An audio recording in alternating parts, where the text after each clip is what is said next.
Assalamualaikum warahmatullahi wabarakatuh. Salam sejahtera untuk kita semua. Kembali lagi saya mencoba untuk merekam sesuatu yang sedang menjadi hits akhir-akhir ini.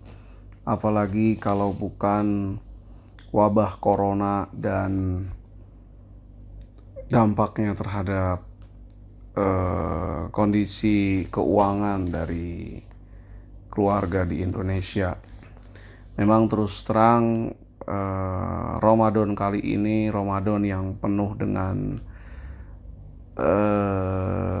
apa yang kita bilang, penuh dengan rasa perhatian, yang penuh dengan keprihatinan yang tinggi, di mana dengan adanya wabah ini menyebabkan kita tidak bisa melakukan yang muslim tidak bisa melakukan kegiatan yang biasanya kita lakukan selama bulan Ramadan, misalnya melakukan kegiatan buka puasa bersama, kemudian melakukan ibadah sholat taraweh di masjid dan sebagainya, karena harus melakukan social distancing atau menjaga jarak agar tidak semakin meluas penyebaran dari corona ini.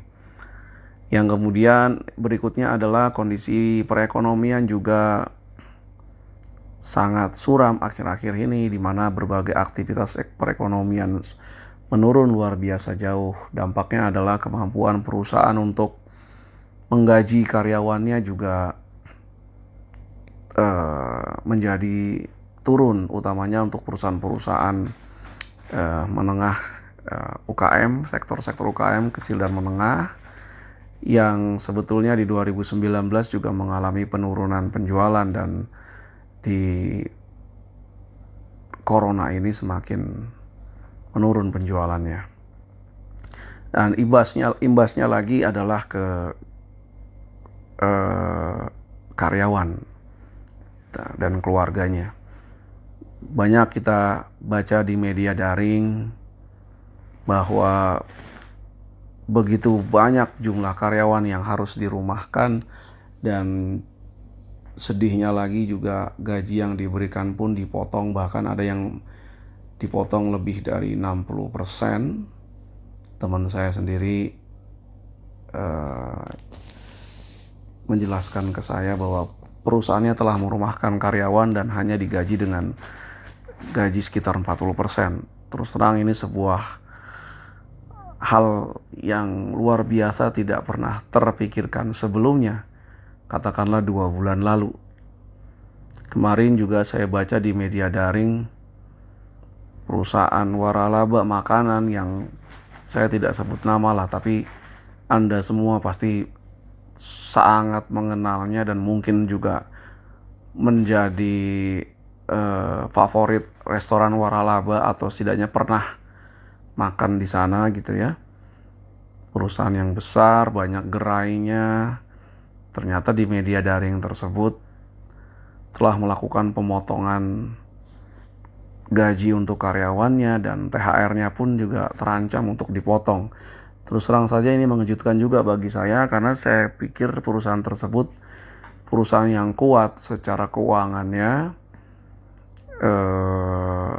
yang diwujudkan dalam penjualan dan laba yang terus meningkat.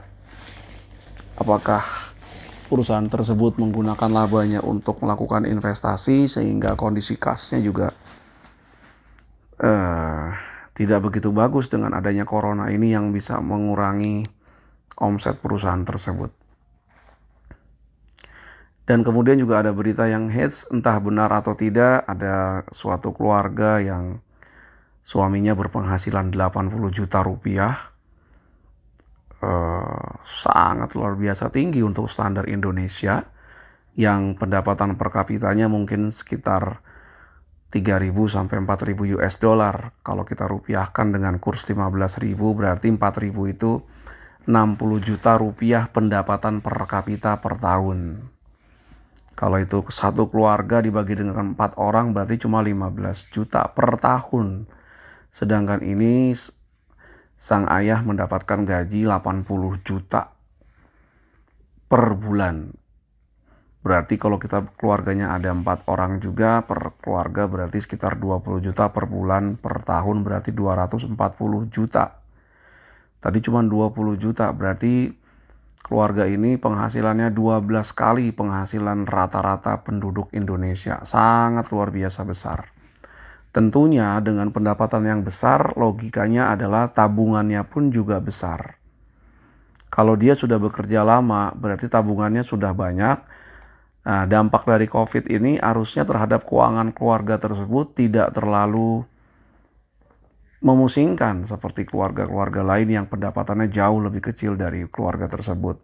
Namun demikian, versi di sosial media baru 2 bulan dirumahkan, kemudian yang sedihnya adalah kehidupan keluarganya pun menjadi retak.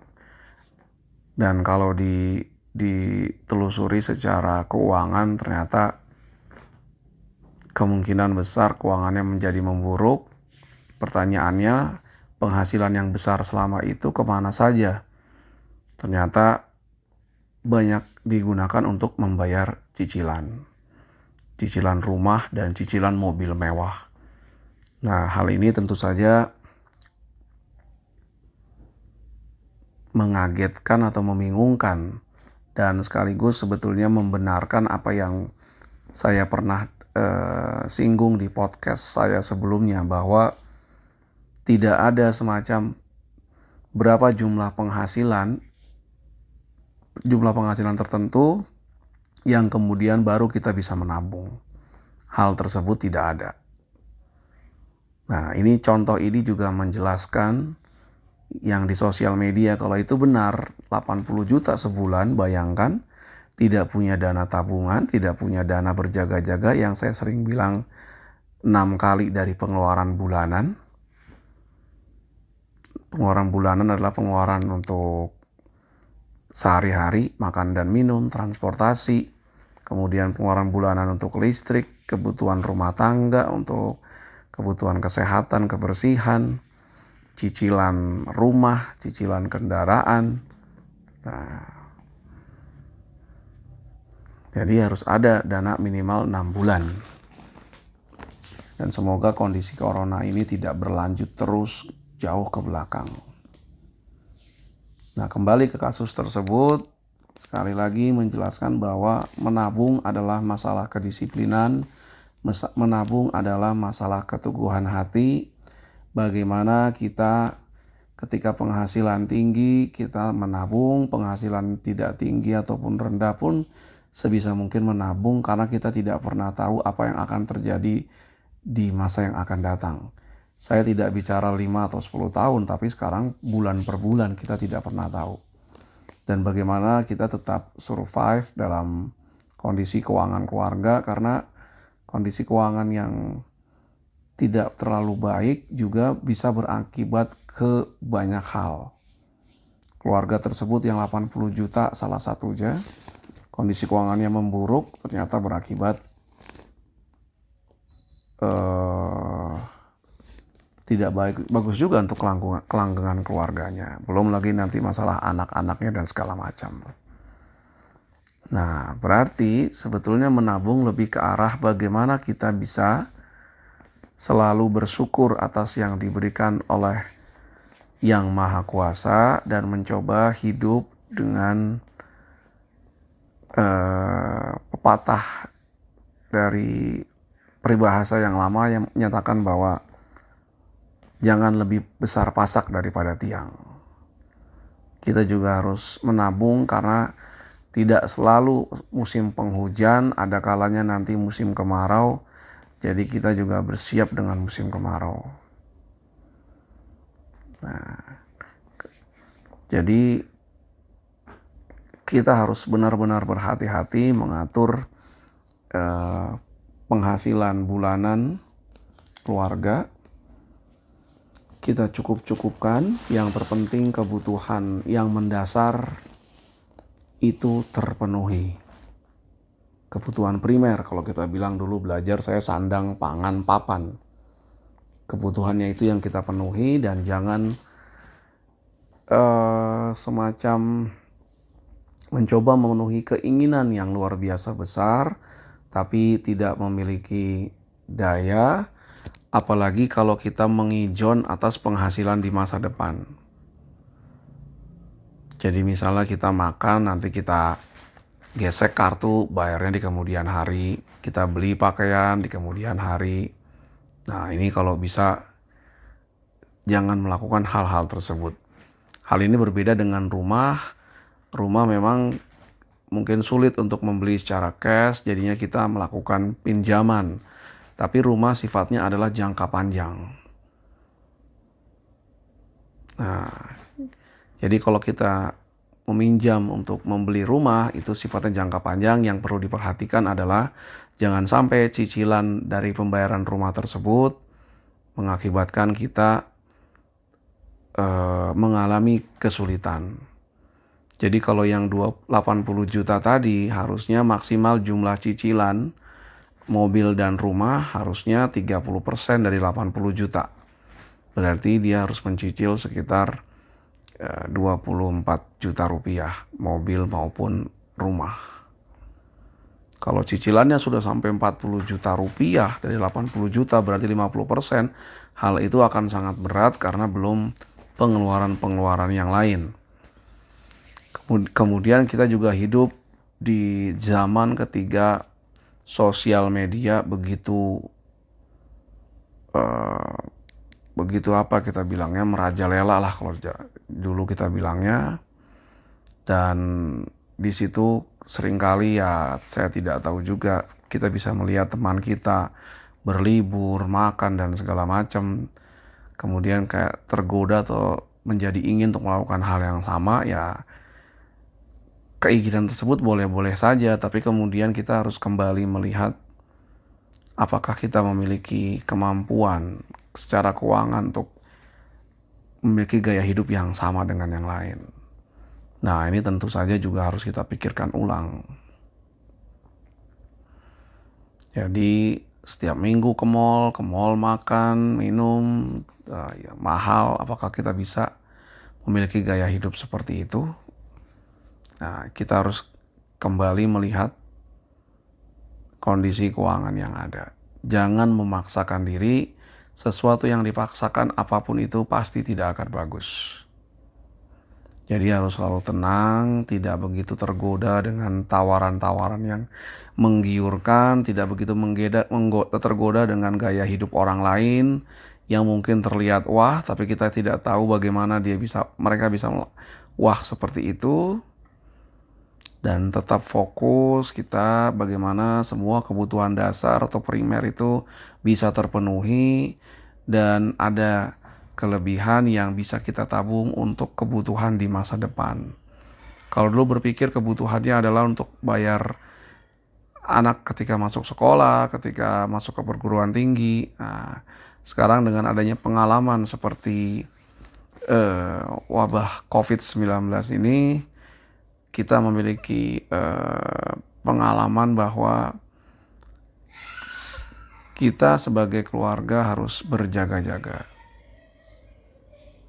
Tidak ada yang pernah tahu apa yang akan terjadi 1 bulan ke depan, 3 bulan ke depan, 6 bulan ke depan, setahun ke depan, 2 tahun ke depan. Yang terbaik adalah kita mempersiapkan diri untuk kondisi yang terburuk. Ketika dalam kondisi yang kita anggap kondisi normal atau kondisi yang penghasilannya banyak, kita sisihkan untuk menabung. Selain itu, jangan lupa sebagai manusia kita juga memiliki hubungan sosial. Apa yang kita hasilkan dari penghasilan kita tersebut seyogianya juga kita berikan dalam bentuk sumbangan ke masyarakat yang membutuhkan. Kalau dalam Islam kita ingat ada zakat, infak, sodaqoh. Nah, selain menabung untuk keperluan sendiri, kita juga perlu menyalurkan zakat, infak, sodaqoh kepada saudara kita yang membutuhkan. Uang itu tidak akan hilang. insya Allah justru malah bertambah. Bertambahnya bukan berarti aliran uang akan masuk terus, tidak. Bertambahnya hanya Allah yang sudah menentukan untuk kita. Apakah nanti kita diberikan perasaan yang tenang, dan jika ada permasalahan dapat bantuan dari sumber yang tidak kita duga sebelumnya. Jadi sesulit apapun itu, kalau kita upayakan untuk menabung dan juga untuk menyalurkan donasi, berderma istilahnya juga, karena itu yang nanti mungkin akan menjaga kita ke depan. Jadi tetap berhati-hati dalam mengelola keuangan dengan kondisi seperti ini. Jangan terlalu konsumtif, penuhi kebutuhan yang ada. Jangan terlalu memusingkan apa yang orang lain bisa lakukan atau konsumsi. Kita harus melihat kondisi kita. Dan semoga dampak penyakit ini bisa segera menurun jauh atau berkurang, atau syukur-syukur ya Allah bisa hilang, sehingga kondisi ekonomi menjadi normal kembali, perusahaan-perusahaan kembali mempekerjakan karyawannya, penghasilan karyawan kembali ke titik awal sebelum corona atau malah lebih baik. Dan kalau sudah seperti itu kembali, tetap ingat bahwa kita pernah mengalami wabah corona yang membuat pusing kepala karena tiba-tiba penghasilan yang diandalkan menurun jauh. Selalu buat dana berjaga-jaga, dan semoga kita semua selalu berada dalam lindungan yang Maha Kuasa. Terima kasih. Assalamualaikum warahmatullahi wabarakatuh.